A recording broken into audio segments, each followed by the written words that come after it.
नमस्कार,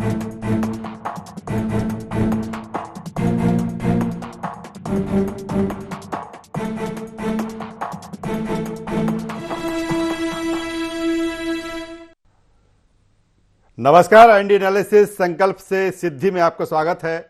मैं हूं राजेश सक्सेना। 2023 जिस तरह से भारतीय जनता पार्टी ने विधानसभा चुनाव में फतह हासिल की, चाहे वो मध्य प्रदेश हो, छत्तीसगढ़ हो या राजस्थान, अब उसकी नज़र 2024 लोकसभा चुनाव को लेकर है। और यही कारण है कि भारतीय जनता पार्टी विकसित भारत संकल्प यात्रा के जरिए निकल चुकी है। मोदी सरकार की जो गारंटी है, मोदी सरकार के जो काम हैं, चाहे वो जन कल्याणकारी काम हो, चाहे डेवलपमेंट्स के काम हो, उन कामों को लेकर जनता के बीच पहुंचा जा रहा है। मध्य प्रदेश में भी इसकी विधिवत शुरुआत हो चुकी है और तकरीबन 366 जो रथ, हाईटेक रथ तैयार किए गए हैं, उन रथों के जरिए प्रदेश सरकार की योजनाएं और केंद्र सरकार की योजनाएं जनता के बीच में पहुंचाई जा रही हैं। देखा जा रहा है कि केंद्र और राज्य ने जो योजनाएं बनाई, जन कल्याणकारी योजनाएं बनाई, वो जनता तक बेहतर तरीके से, पारदर्शी तरीके से पहुंच पा रही कि नहीं पहुंच पा रही हैं। अगर उसमें किसी तरह का लीकेज है तो इसकी भी मॉनिटरिंग की जा रही है। वही दूसरी तरफ अगर हम विपक्ष की बात करें तो विपक्ष भी तैयारी में है। इंडिया गठबंधन की आज एक और बैठक हो चुकी है। इस बैठक में कहीं ना कहीं एक सशक्त और मजबूत एजेंडा कैसे सेट हो, इस पर भी बात हुई।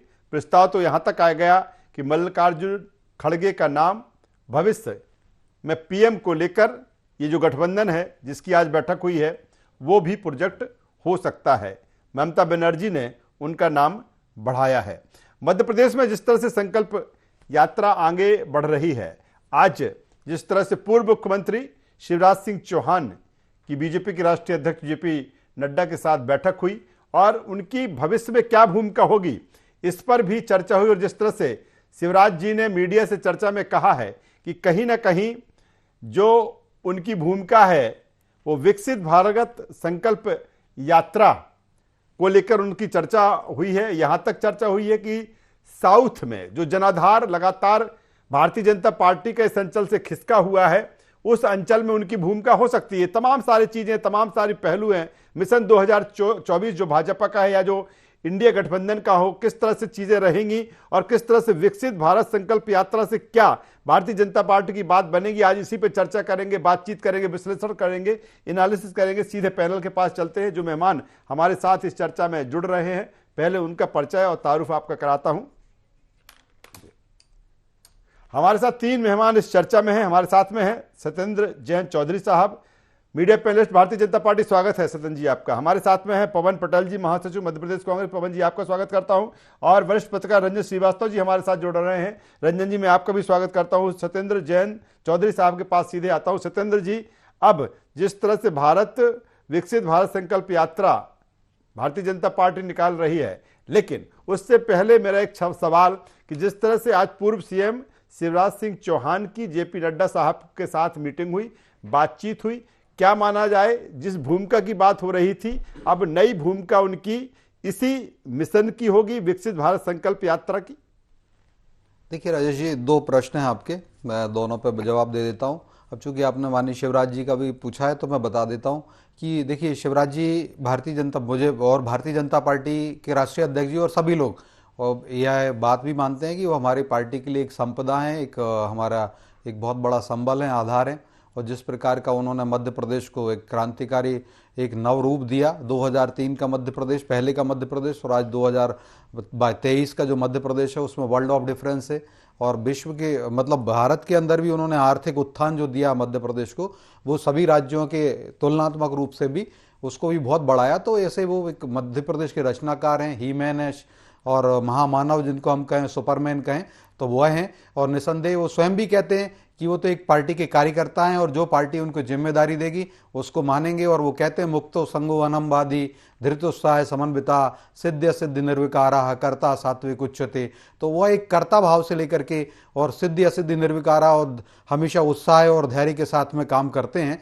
और वही कार्य जो हमारे यहाँ कहा गया है, तो निसंदेह वो भारतीय चलिए जनता पार्टी की चलिए संपदा है। सेकंड राउंड अब में जो दूसरे सवाल दूसरा पर आता हूं, सीधे पवन जी के पास में आ जाता हूं। पवन जी, जिस तरह से भारतीय जनता पार्टी अब संकल्प के जरिए, विकसित भारत संकल्प यात्रा के जरिए कहीं ना कहीं उस मोड़ पर आगे निकल चुकी है जो उसका अगला पड़ाव 2024 है। अगर हम कांग्रेस की बात करें, आज एक और बैठक हुई है इंडिया को लेकर, क्या, और दूसरी तरफ मध्य प्रदेश के परिप्रेक्ष्य में भी आ जाए तो आपकी भी नई टीम तैयार है नई ऊर्जा के साथ, और आज जिस तरह से आपके नए जो पीसीसी चीफ हैं जीतू पटवारी जी, वो भी लाव लश्कर के साथ राजधानी में आ चुके हैं, क्या माना जाए कि यहां से अब जो नई टीम है बहुत तेजी के साथ लोकसभा चुनाव के लिए आगे बढ़ेगी? जी, हम पूरी ताकत, पूरी एनर्जी, पूरा उत्साह के साथ माननीय जीतू पटवारी जी के नेतृत्व में हमारे पदाधिकारी, कार्यकर्ता और आम जनता की टीम पूरी तरह से कांग्रेस पार्टी के साथ रह करके लोकसभा चुनाव और आने वाले हर चुनौती का सामना करने के लिए हम अच्छी तरह से तैयार हैं। और माननीय जीतू पटवारी जी जिस तरह मेहनत करने वाले व्यक्ति हैं, आज उसका एकदम चुनाव के लिए जितना कम समय बचा है वो एकदम आज इस भूमिका में बड़ी अच्छी तरह से फिट है। वो हर कार्यकर्ता को साथ लेकर के चल रहे हैं। तो मुझे पूरा विश्वास है कि हम जो हमारा लक्ष्य है उसको हम पूरा करने में आप कामयाब होंगे। क्या पवन जी, जिस तरह से अगर भारतीय जनता पार्टी की बात करें, पूरे देश में विकसित भारत संकल्प यात्रा निकाली जा रही है, मध्य प्रदेश में इस यात्रा की शुरुआत हो चुकी है, 366 रथ अलग अलग स्थानों पर पहुंचेंगे, राज्य सरकार के काम और केंद्र सरकार के काम गिनाए जाएंगे। अगर कांग्रेस की अब हम बात करें, नई टीम जिसका आगाज हो चुका है, जिसकी शुरुआत हो चुकी है, क्या इसी तरह कोई डिजाइन कांग्रेस की भी होगी कि नहीं? मध्य प्रदेश में जिस तरह से 29 लोकसभा की सीटें हैं, हालांकि सिर्फ एक सीट आपके पास में है, 28 सीटें भारतीय जनता पार्टी के पास में है, और एक करारी हार आपको कहीं 2023 विधानसभा चुनाव में हुई, क्या इस तरह का कोई एक रोड मैप भी देखने को मिलेगा कांग्रेस की तरफ से भी? नहीं, देखिए, हम भारतीय जनता पार्टी के जैसा इवेंट वाला काम तो हम लोग नहीं कर पाते। हम लोग का एक सीमित रिसोर्सेस है, सीमित संसाधन है। उनके हिसाब से हम जो भी आम जनता तक पहुंचने के लिए जो भी साधन होंगे, जो भी कार्यक्रम होंगे, वो कार्यक्रम आने वाले समय में हमारे आएंगे। और जो भारतीय जनता पार्टी की बात कर रहे हैं कि ये इवेंट वाली सरकार है, ये इवेंट बनाने का प्रयास करते हैं, इसी के तहत यात्रा निकल ली। जबकि इनको आज यात्रा निकालनी चाहिए, अपने काम बताओ यात्रा। इन्होंने जो अभी तक वादे किए तो उन वादों को पूरा करने की यात्रा। आज कितने शर्म की बात होनी चाहिए कि अगर आपको आज तक इतने साल तक राज करने के बाद भी आम जनता तक नीतियां पहुंचाने के लिए आपको यात्रा का सहारा लेना पड़ रहा है। मतलब ये मोदी जी की जादूगरी में ही संभव है, हकीकत में संभव नहीं है। जादूगरी का पट्टा जिस दिन आम आदमी की जनता की आंख से खुलेगा, उस दिन अपने आप सबको समझ में आ जाएगा कि हम जादू में, जिस तरह जादू का खेल देखता है, नया मायावी चीजें रहती हैं, हकीकत से कोई लेना देना नहीं रहता है। लेकिन आपके नए जादूगर भी अब आ गए हैं ना मैदान में? नहीं नहीं, हमारे जादूगर नहीं, संघर्ष के साथी है, संघर्ष करने वाले व्यक्ति हैं। जादूगरी वाली बात ही नहीं। जादूगर तो ये लोग बोलते हैं कि मोदी जी का मैजिक, मोदी जी का मैजिक। ये कैसा मैजिक है कि फिर से 25,000 करोड़ लेने का, कर्जा लेने का? आज ही कल के पेपर में मैजिक छपा हुआ था। मोदी है तो गारंटी है किस चीज की? कर्जे की। आचार संहिता लगने से 8 दिन में 4 बार कर्जा लिए इस प्रदेश को कर्जे के दलदल में धकेलते जा रहे हैं। इस प्रदेश की जनता अच्छी तरह से इन सब चीजों से वाकिफ हो चुकी है। चलिए सीधे रंजन जी के पास में आता हूं। रंजन श्रीवास्तव जी वरिष्ठ पत्रकार हमारे साथ जुड़े हुए हैं। रंजन जी, अब किस रूप में देखें, क्योंकि एक तरफ भारतीय जनता पार्टी को जिस तरह से एक ऐतिहासिक जीत मिली, न केवल मध्य प्रदेश बल्कि छत्तीसगढ़ और राजस्थान में भी, अब वो विकसित भारत संकल्प यात्रा के जरिए मैदान में निकल चुकी है। एक तरफ वो बूस्टअप जिस तरह से भारतीय जनता पार्टी जीत से हुई है, दूसरी तरफ कांग्रेस जिस तरह से उसको निराशा हाथ लगी है, जिस तरह के परिणाम आए हैं, हालांकि अब फिर नए सिरे से कांग्रेस खड़े होने जा रही है मध्य प्रदेश में। किस रूप में देखें अब अगला जो पड़ाव है, जो अगली जंग है लोकसभा चुनाव को लेकर, दोनों के कंपैरिजन में? राजेश जी, देखिए, जो हार है कांग्रेस का, ये कुछ मामले बड़ी ही सदमा देने लायक है। कारण यह है कि अगर इस शताब्दी को देखेंगे, 100 साल होता है, 25 साल भाजपा के पास आ गई, शताब्दी का एक चौथा भाग। वो अभी उस प्रदेश में जहां पर केवल 2 पार्टी है, ना तो थर्ड फ्रंट है, ना समाजवादी पार्टी है, ना बीएसपी है। और अभी देखिए, इस चुनाव में तो एक भी सीट नहीं मिली बीएसपी या बीएसपी को। तो जहां 2 ही पार्टी है और आपका अच्छा खासा बेस है जनता में, 40%, 41%, उसके बाद इतनी बड़ी हार, ये बहुत ही बड़ा एक सोचनीय विषय है। कांग्रेस के लिए होना चाहिए, यहाँ से पार्टी खड़ा करना है। और अगर कांग्रेस ये सोचती है कि ठीक है हमारे पास 1 सीट था लोकसभा में, अगली बार 2 कर लेंगे तो 100% का इजाफा हो जाएगा, ये भी हारी मानी जाएगी। कांग्रेस में सोचने का विषय है कि जिस मध्य प्रदेश में इतने लंबे समय तक शासन में थे, आपने भी योजनाएं चलाई, भाजपा को लेकर आप बोलते रहते हैं, तो क्या कारण है पब्लिक कनेक्ट आपका गायब होता जा रहा है? पब्लिक कनेक्ट हो क्यों नहीं पा रहा है? और अगर मध्य प्रदेश में हालत है, यूपी में समझ में आता है जहाँ थर्ड फ्रंट है, बिहार में समझ में आता है, मध्य प्रदेश में क्या कारण है? पार्टी की बहुत ही सोचने वाली विषय है। और जहाँ की विपक्ष का मामला है, अगर विपक्ष मजबूत नहीं है, सभी नेता बोलते हैं, सत्ता पक्ष के लोग बोलते हैं, तो लोकतंत्र के लिए ठीक नहीं है। तो कांग्रेस के लिए इंट्रोस्पेक्शन का टाइम है, डीप इंट्रोस्पेक्शन का टाइम है। और लोकसभा में अगर उनको वाकई अपनी वजूद को कायम रखना है तो आपको 1 या 2 सीट नहीं बल्कि 10-12 सीट सोचना चाहिए। और अगर ऐसा कर पाती कांग्रेस, तभी कांग्रेस माना जाएगा हाँ आपने अपनी खोई हुई आधार को अपने पा लिया है या पाने की कोशिश की है। रंजन जी, एक सवाल ये बनता है, बिल्कुल ठीक है, खासतौर पर जो हिंदी भाषी बेल्ट है वहां पर बेहतर गेन भारतीय जनता पार्टी कर रही है, लेकिन साउथ की तरफ जो उसकी एक स्ट्रेटजी रही है वो कहीं ना कहीं फेल हुई है। और यही कारण है कि आज जो इंडिया गठबंधन की जो बैठक हुई, कहीं ना कहीं मल्लिकार्जुन खड़गे के नाम को आगे बढ़ाया है ममता बनर्जी ने कि नहीं, इनके पीएम को लेकर इनका नाम। तो क्या ये स्ट्रेटजी ये है कि जब बेहतर गेन वहां पर कांग्रेस कर रही है, अन्य दल वहां पर गेन कर रहे हैं, तो अब इस मिशन को आगे बढ़ाया जाए और भारतीय जनता पार्टी अपने इस जो उत्तर का उसका जो बेल्ट है उसके भरोसे आगे बढ़ रही है? देखिए राजेश जी, भाई जो हालत है, भाजपा ने जितना जनाधार पा लिया है और जो उनकी स्कीम्स है, जैसे अभी जो संकल्प यात्रा है, इसमें जो बेनिफिशियरी है बार बार वो फोकस कर रहे हैं, जो लाभार्थी हैं। और देखिए आज से नहीं हो रहा है, जब से प्रधानमंत्री मोदी आए हैं, अमित शाह सीन में आए हैं, लगातार इन योजनाओं पे काम हो रही है, चाहे टॉयलेट का मामला हो या प्रधानमंत्री ग्राम सड़क योजना हो, प्रधानमंत्री आवास योजना हो, उन्होंने विस्तार किया है और बार बार बताया है, चाहे वो मुफ्त राशन की स्कीम हो, उन्होंने अपना बेस बढ़ाया है और बार बार लोगों को रियलाइज कराया, देखिए हम आपके लिए खड़े हैं, चाहे दुख में सुख में हम आपके लिए कुछ कर रहे हैं। तो भाजपा ने एक जनाधार बढ़ाया है, उस जनाधार को लेकर वो लगातार उस पर काम कर रहे हैं और जो संकल्प यात्रा है उसके भी एक अगली कड़ी है। ऐसे में कांग्रेस सोचना पड़ेगा कि भाई आप खड़े कहाँ पे हैं? तो वो तो सरकार में है, चीजों को दे रहे हैं और आप तो भी देने वाले प्रॉमिस करेंगे, तो प्रॉमिसेज के थ्रू कैसे कनेक्ट कर पाते हैं पब्लिक को? या और देखिए दूसरा जो राजेश जी क्वेश्चन आपका है, यही है कि इनका कोई चारा नहीं है। आप अगर इंडिया को लेकर नहीं चलते हैं, सीट शेयरिंग पे समझौता नहीं हो पाता है, नेता को लेकर के अगर कोई क्लैरिटी नहीं है, तो बीजेपी के पाले में गेंद रहेगी और बीजेपी के पिच पे ही आपको खेलना पड़ेगा। चलिए, बेहतर बात रंजन जी आप कर रहे हैं, मैं थोड़ी देर बाद आपसे फिर कनेक्ट हूंगा और मैं सीधे सत्येंद्र जैन साहब के पास में आ जाता हूं। सत्येंद्र जैन साहब, जो मैंने सवाल रंजन जी से किया है, ठीक है, एक हिंदी भाषी जो बेल्ट है, एक बेहतर गेन वहां पर आप कर रहे हैं, संकल्प यात्रा भी आपकी निकल चुकी है, पूरे देश में निकल रही, मध्य प्रदेश में भी निकल रही है, लेकिन जो आपको जो एक स्ट्रेटजी, जो रणनीति आपकी दक्षिण की तरफ रही है, कहीं ना कहीं वो फेल हुई है। क्या एक चुनौती है? हालांकि आप इतना गेन इन बेल्ट में कर चुके हैं कि उसको लेकर आप लग रहे हैं कि और आपके जो तेवर है वो काफी आक्रामक नजर आ रहे हैं, तो साउथ कहीं ना कहीं एक चुनौती रही है और चिंता का विषय रही है।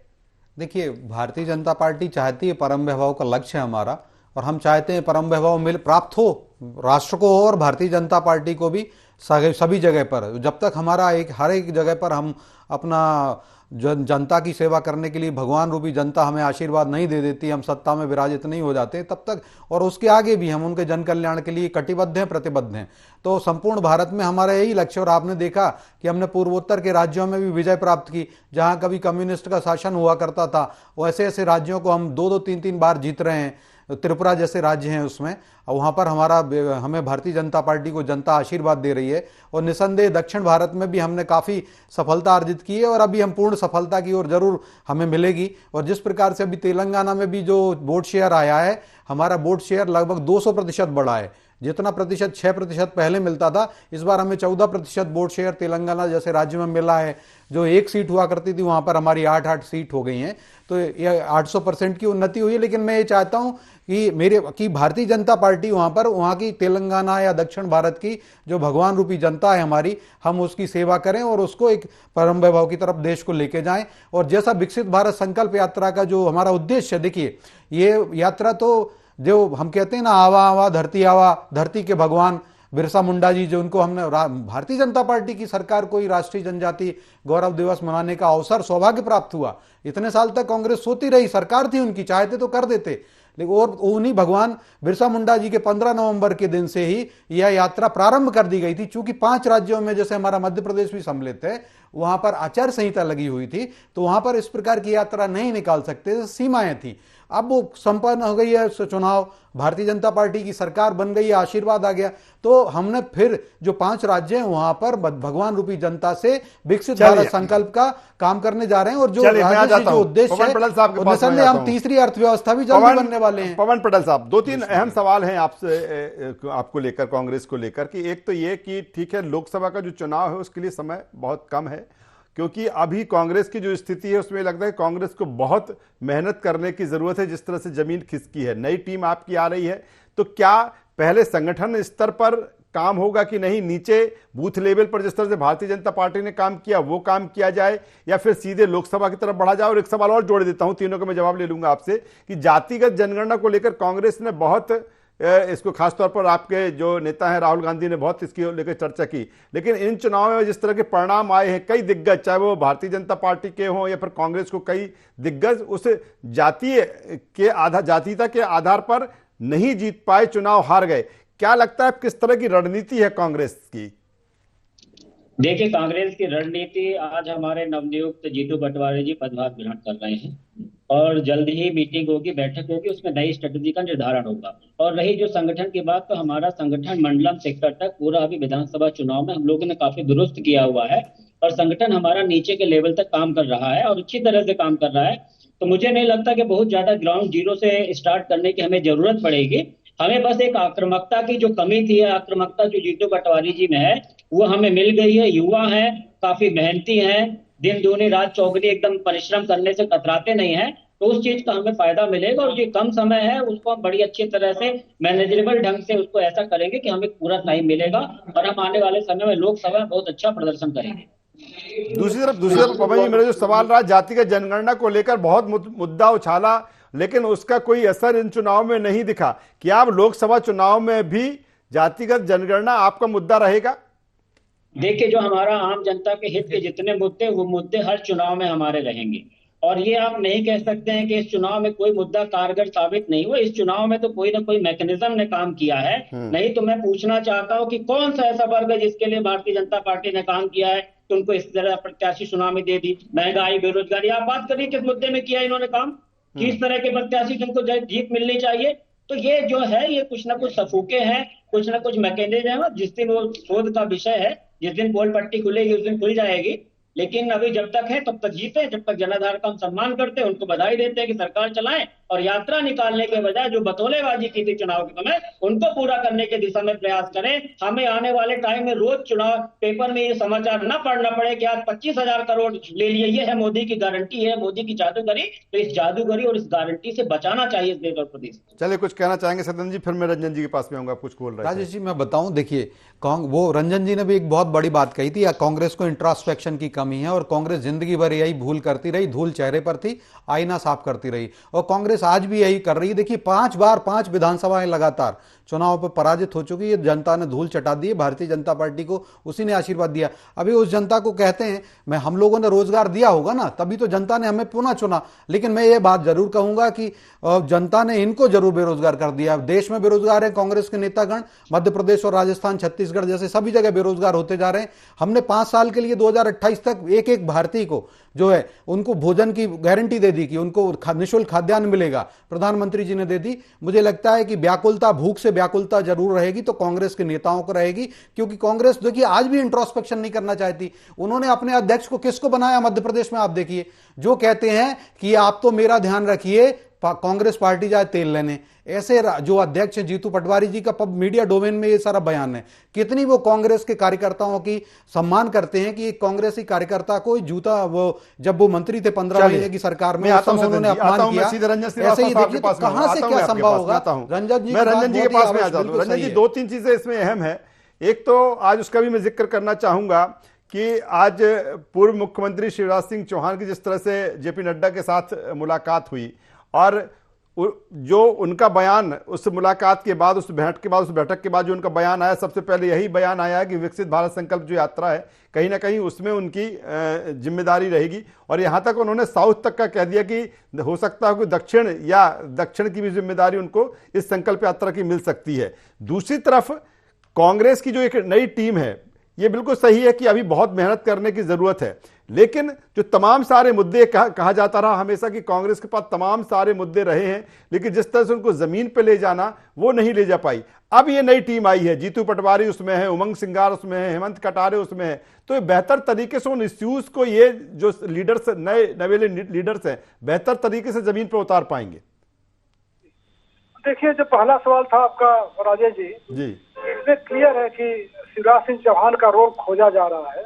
और जो हिंट मिला है, देखिए जब शिवराज सिंह चौहान दिल्ली जा रहे थे, उन्होंने 3 विषय बताए थे अपने। कहते हैं मुझे जो काम करने का मेरा जो प्रिय विषय है, इन्वायरमेंट है, महिला उत्थान है, और बच्चों का मैं मामा हूँ तो बच्चों के क्षेत्र में। ये तो उनका हिंट था कि वो कैबिनेट ज्वाइन करने के इच्छुक हैं।